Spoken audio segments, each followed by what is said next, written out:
सभी पत्रकार बंधुओं को नमस्कार। कोरोना की तीसरी लहर की आशंका के नाम पर उत्तर प्रदेश की सरकार ने, आदित्यनाथ जी की सरकार ने, उनके मंत्री सुरेश खन्ना जी ने, उनके प्रमुख सचिव आलोक कुमार ने एक ब्लैक लिस्टेड कंपनी के साथ मिलकर किस प्रकार से बच्चों के वेंटिलेटर से लेकर तमाम उपकरणों की खरीद में घोटाला और भ्रष्टाचार किया है, इसकी जानकारी मैंने आपके साथ साझा की थी और एक एक चीज का दाम बताया था।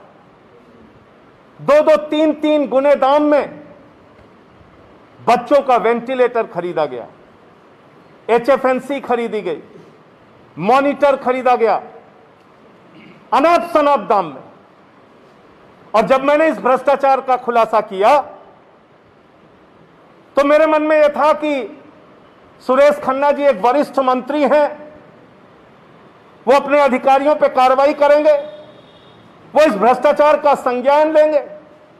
लेकिन पिछले 2 दिनों से जिस प्रकार से उत्तर प्रदेश सरकार के वरिष्ठ मंत्री सुरेश खन्ना जी इस भ्रष्टाचार को डिफेंड कर रहे हैं, मैं दावे के साथ कह सकता हूं, दाल में काला नहीं, पूरी की पूरी दाल काली है। भ्रष्टाचार का हिस्सा अधिकारी से लेकर मंत्री और सरकार के बड़े बड़े लोगों तक पहुंच रहा है। इसीलिए प्रदेश सरकार के मंत्री लगातार डिफेंड कर रहे हैं इस भ्रष्टाचार को और झूठे बयान दे रहे हैं, गलत तथ्य दे रहे हैं। इनका एक प्रमुख सचिव आलोक कुमार जो इंगित करता है कि इन्हीं कंपनियों से आप खरीद कीजिए, और जिस कंपनी से इंगित करता है खरीद करने के लिए, वो कंपनी महाराष्ट्र में ब्लैक लिस्टेड है और वो कंपनी बिहार के भ्रष्टाचार में फंसी हुई है। ऐसी कंपनी से खरीद करवाता है आलोक कुमार जो इनका प्रमुख सचिव है। और क्या क्या खरीद करवाता है, उसके जवाब में क्या कहता है? उसके जवाब में मुझे ज्ञान देता है, एक ट्वीट करके कहते हैं, आप संतरे और सेब के दामों की तुलना कर रहे हैं, आप संतरा और सेब की तुलना कर रहे हैं। अब मैं संतरा और सेब की तुलना आज आप लोगों के सामने करना चाहता हूं। मैं एक एक करके बता रहा हूं आपको।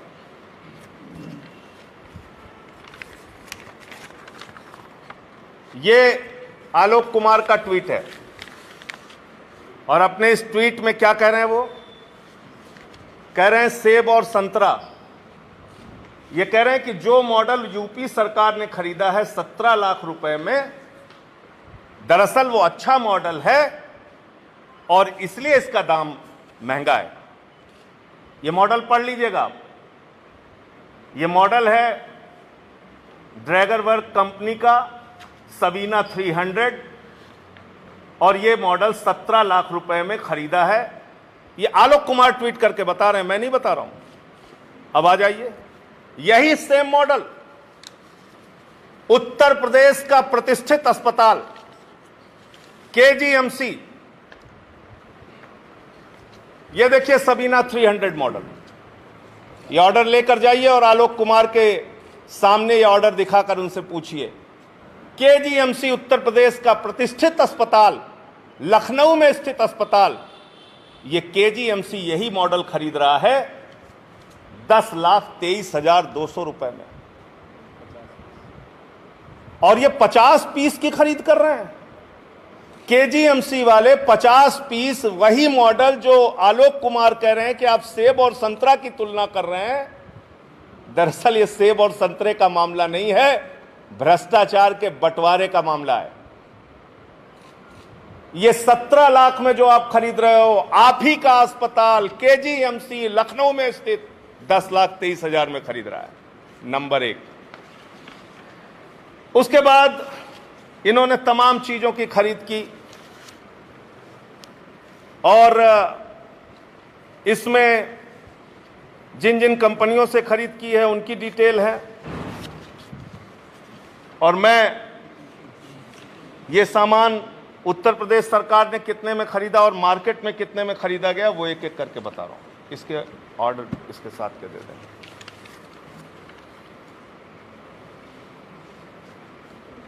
देखिए, सहारनपुर में हीमोडायलिसिस मशीन एक खरीदी जाती है। ध्यान से सुनिएगा आप लोग। ये हीमोडायलिसिस मशीन 13,92,000 रुपए में खरीदी जाती है और जब आप इसको मार्केट में खोजते हैं कि ये मशीन कितने की है तो ये मशीन 5 लाख रुपए में अवेलेबल है। सेम मॉडल 5 लाख रुपए में। अगर आपको वेबसाइट पे जाके मार्केट में इसको सर्च करना हो कि ये मशीन हमें चाहिए तो 5 लाख रुपए में ये मशीन आपको मिल जाती है, जो सहारनपुर में आलोक कुमार जी खरीद रहे हैं 13 लाख रुपए में। आगे बढ़ते हैं। नंबर 1 हो गया। Number 2, hormonal analyser. ये हार्मोनल एनालाइजर सहारनपुर में खरीदा जाता है 48,97,000 रुपए में। ये 48,97,000 रुपए में। और जब ये हार्मोनल एनालाइजर आप मार्केट में सर्च करते हैं, जाके वेबसाइट पे सर्च करते हैं, जाके ऑनलाइन सर्च करते हैं तो ये आपको कितने में मिलता है? 10,50,000 रुपए में। 5 गुने का भ्रष्टाचार। इतनी दलाली चल रही है। आगे मैं दिखाता हूं आपको। इसमें तीसरा आइटम है, नंबर 3 का आइटम है आरटीपीसीआर मशीन। और आरटीपीसीआर मशीन सहारनपुर में खरीदी जाती है 47,79,708 रुपए में। 47,79,708 रुपए में। और जब ये मशीन मार्केट में आप खोजते हैं तो आपको मिल जाती है 15 लाख रुपए में। आगे आइए आप। इसमें एक सामान है ऑटोमेटिक टिश्यू प्रोसेसर। यह मिल रहा है बांदा में। एक मेडिकल कॉलेज के लिए इन्होंने खरीदा 56,40,400 रुपए में। 56,40,400 रुपए में।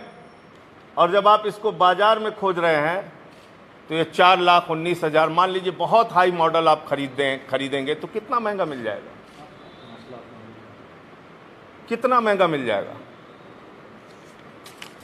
फिर मंत्री जी ने 2 दिन से सुरेश खन्ना जी का जो बयान आ रहा था, मुझे हंसी आ रही थी उनके ऊपर।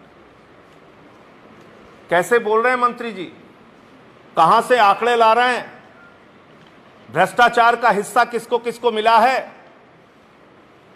कितनी दलाली खाओगे। शमशान में दलाली खाई लकड़ी के नाम पे, कोरोना की जांच के नाम पे दलाली खाई, ऑक्सीजन के नाम पे दलाली खाई, वेंटिलेटर के नाम पे दलाली खाई, अस्पताल में भर्ती के नाम पे दलाली खाई, एम्बुलेंस के नाम पे दलाली खाई। इतने आइटम मैंने बता दिए, इसमें दलाली और भ्रष्टाचार किया। अब मैं आपको बता रहा हूं कि दिल्ली में उन्होंने कहा कि जो हमने सस्ते में खरीदा दिल्ली ने महंगे में खरीदा। दिल्ली सरकार के ऑर्डर और यूपी गवर्नमेंट जो खरीद रही है उसका मैं दिखाता हूं। बाईपैप मशीन नंबर 1 ऑर्डर दिखाइए। बाईपैप मशीन, ये दिल्ली गवर्नमेंट की खरीद का ऑर्डर है बाईपैप मशीन का।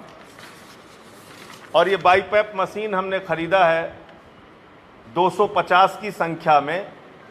और ये बाईपैप मशीन 62,000 प्लस जीएसटी 69,440 रुपए में।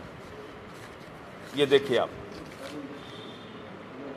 और उत्तर प्रदेश की सरकार ने यही बाईपैप मशीन 2,73,000 रुपए में खरीदा है। ब्लैक लिस्टेड कंपनी से खरीदा है। मॉडल सेम है, ये आप देखिए और मंत्री जी को जाके दिखाइए। दिल्ली की सरकार ने 69,000 में जो सामान खरीदा वो सामान उत्तर प्रदेश की सरकार ने 2,73,000 रुपए में खरीदा और इसका बाकायदा ऑर्डर किया आलोक कुमार ने। यह है सेब और संतरा, ये इनका सेब और संतरा समझिए आप लोग। अब इसमें दूसरा आइटम है एचएफएनसी। एचएफएनसी का ऑर्डर निकालिए दिल्ली सरकार का, ऊपर ही है शायद, पहला पन्ना है।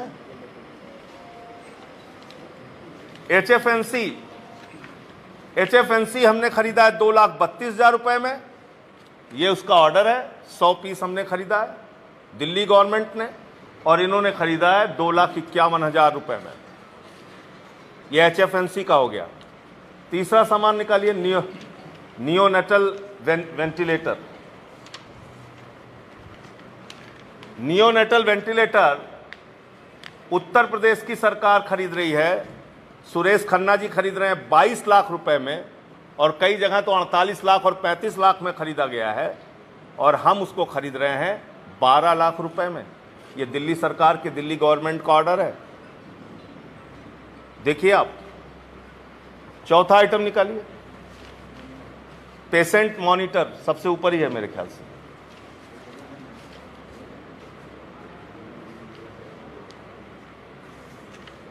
ये हमने खरीदा है, क्वांटिटी है इसकी 300, और हमने खरीदा है 63,000 रुपए में, और उत्तर प्रदेश की सरकार ने खरीदा है 95,200 रुपए में। ये सेब और संतरा,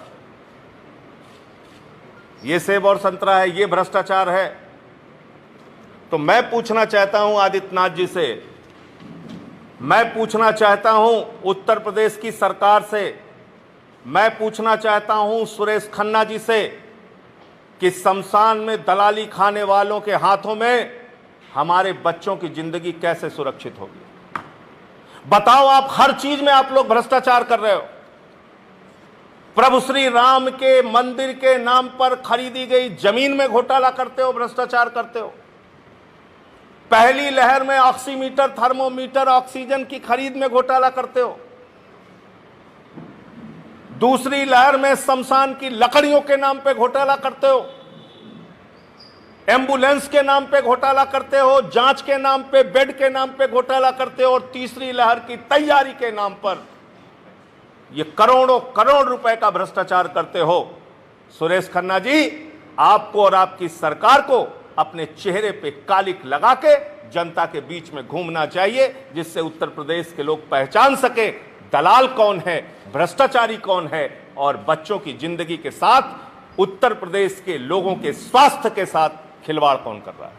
ये मुझे पूरा कागज मुझे आपके सामने रखना था, क्योंकि 2 दिन से इस पे अलग अलग तरह की झूठी सफाइयां आ रही थी, इसलिए मैंने ये सारे कागजात आपके सामने रखे।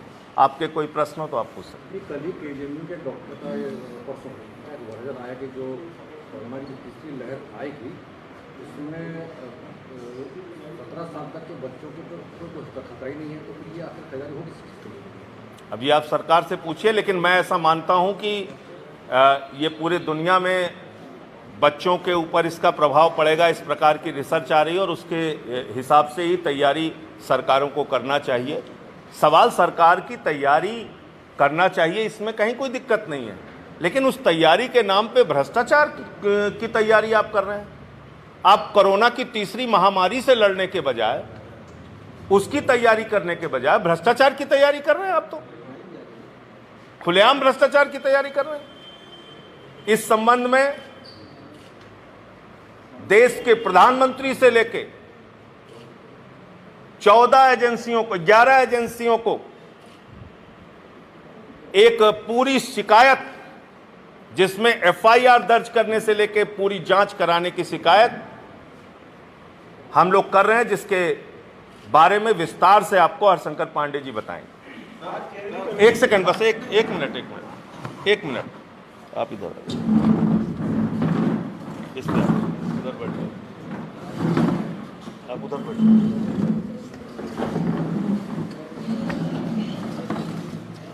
शिकायत किसको की? आदरणीय संजय सिंह जी, आदरणीय हमारे पत्रकार बंधु, संक्षेप में काफ़ी हद तक हमारे आदरणीय प्रभारी जी ने सब कुछ बता दिया है। लेकिन अब आपको इसका कानूनी पक्ष बताने जा रहे हैं। अभी तक हम लोगों ने इस मामले को सड़क पर उठाया है, प्रदर्शन में उठाया है, ट्विटर पे उठाया है, परंतु इस भ्रष्ट सरकार पर उसका कोई असर नहीं पड़ा। बाध्य होकर जो हम नहीं करना चाहते थे वो हमको करना पड़ा, क्योंकि देश की जनता के लिए, बच्चों के भविष्य के लिए ऐसा करना जरूरी था। इन्होंने जो फर्जी खरीद करने का प्लान किया और जिस तरह से फर्जी खरीद की, उसके लिए इनके विरुद्ध 2 धाराओं में एफआईआर करने के लिए हम लोगों ने 5 पेज का डिटेल्ड एक नोट तैयार किया है, जिसको 11 अधिकारियों को, अभी हम उनका नाम बता रहे हैं। पहले तो ये नोट कर लीजिए कि इनके ऊपर धारा 119 आईपीसी और दूसरी धारा है धारा 15 प्रिवेंशन ऑफ करप्शन एक्ट 1988। ये वो धाराएं हैं जिसमें कोई वरिष्ठ अधिकारी अपने अधीनस्थ को अपने घुमाओ फुराओ आदेश पारित करके, शासनादेश जारी करके उसको मजबूर करता है कि तुम इसी से खरीदो।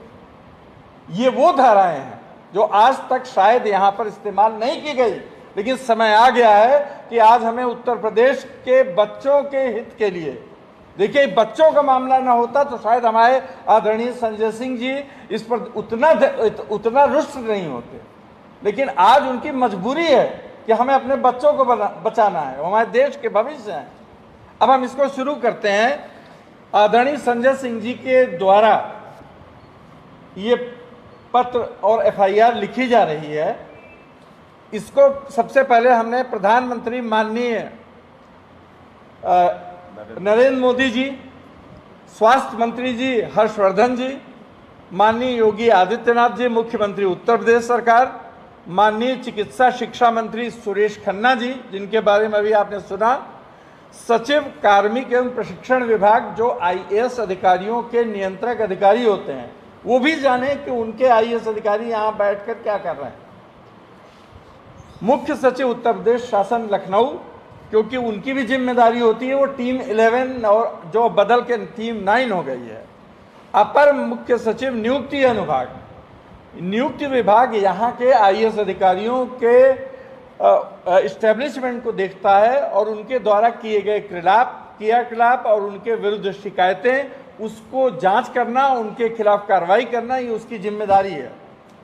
अपर मुख्य सचिव गृह और सतर्कता, ये हमारे जो भी अधिकारी हैं यहाँ पे तैनात हैं, माननीय अवनीश अवस्थी जी हैं, तो उनको उनके संज्ञान में भी डाला गया है लिखित में। वैसे तो उनके संज्ञान में रहा होगा, लेकिन फिर भी लिखित में हमारे माननीय सांसद जी डाल रहे हैं। पुलिस महानिदेशक उत्तर प्रदेश शासन मुख्यालय लखनऊ को भी ये पत्र दिया जा रहा है, क्योंकि पुलिस महानिदेशक अपने अधीनस्थ जो उनके पुलिस अधीक्षक हैं, डीआईजी हैं, पुलिस कमिश्नर हैं, उनको ये निर्देशित करें कि इस तरह की नंगा नाच और जो अपराध कारित किया जा रहा है, षड्यंत्र किया जा रहा है, चाहे वो जिला पंचायत का चुनाव रहा हो, चाहे वो ब्लॉक प्रमुखों का चुनाव होने वाला हो, चाहे कहीं हो, और उसके लिखित प्रमाण है हमारे पास, तो उनके लिए इसलिए दिया गया है। पुलिस महानिदेशक विजिलेंस, देखिए पुलिस महानिदेशक विजिलेंस को ये अधिकार होता है कि वो एफआईआर तो नहीं दर्ज कर सकते, लेकिन यदि कोई शिकायत गंभीर की जाती है साक्ष्यों के सहित, तो उसकी जांच कराने का उनके पास स्वेच्छा से अधिकार है। उनको किसी के निर्देश की जरूरत नहीं है। रामा शास्त्री जी हैं, उनको भी ये कॉपी दी गई है, और अंत में पुलिस आयुक्त लखनऊ को दी गई है। उनसे आग्रह किया गया है कि जो भी तथ्य हमने दिए हैं उसके लिए प्रथम सूचना रिपोर्ट आलोक कुमार आईएएस के विरुद्ध दर्ज की जाए। इस हेतु वो थानाध्यक्ष हजरतगंज को निर्देश दें। अच्छा, केस जो बनाया गया है वो आलोक कुमार द्वारा शासनादेश जो जारी किया गया है उसके एक एक पैरा और एक एक उसके अंश को एक्सप्लेन किया गया है। मतलब उसकी पूरी जिम्मेदारी हमारी माननीय सांसद जी की और हमारे पूरी आप परिवार की है। हम गलत एफआईआर नहीं कर सकते, गलत एफआईआर करने पर हमें दंडित किया जा सकता है, लेकिन हमने बच्चों के हित के लिए, आम जनता के हित के लिए, परिवार के हित के लिए ये रिस्क लिया है। इसलिए रिस्क लिया है कि जब तक यहाँ के भ्रष्ट अफसरों को, यहाँ के भ्रष्ट मंत्री को, यहाँ की भ्रष्ट सरकार को सजा नहीं दी जाएगी, या तो वो कह दें कि हम कोई कानून नहीं मानेंगे, अन्यथा उनको एफआईआर दर्ज करना होगा और एफआईआर दर्ज करने के बाद उनको गिरफ्तारी करना होगा। आज नहीं तो कल ये कागज मरेगा नहीं, ये कागज जिंदा रहेगा और ये इसमें कोई चीज टाइम बार्ड नहीं होती है। तो इसमें इनके एक एक अंश को इन्होंने एक शासनादेश जारी किया और बहुत ही होशियारी के साथ इन्होंने ये कहा कि आप जो है कुछ सामानों की खरीद को टेंडर के माध्यम से, पोर्टल के माध्यम से कर लें, लेकिन जो चीज हम बता रहे हैं आपको उसकी खरीद जो है आप अगर करेंगे तो आपको टेंडर से मुक्त किया जाता है। ये पहला इतिहास का आपको आदेश होगा जिसमें दोहरी व्यवस्था कर दी गई है एक ही शासनादेश में। इसका उल्लेख इस पत्र में है। और दूसरी चीज देखिए, जो सबसे खराब मेडिकल कॉलेज था, जिसमें सबसे ज्यादा अधिक पर खरीदा गया था, उसकी ओर इंगित किया गया कि उसने 22 लाख में खरीद लिया, तो गलत नहीं किया, वो सेफ था। आप संतरे से उसकी क्या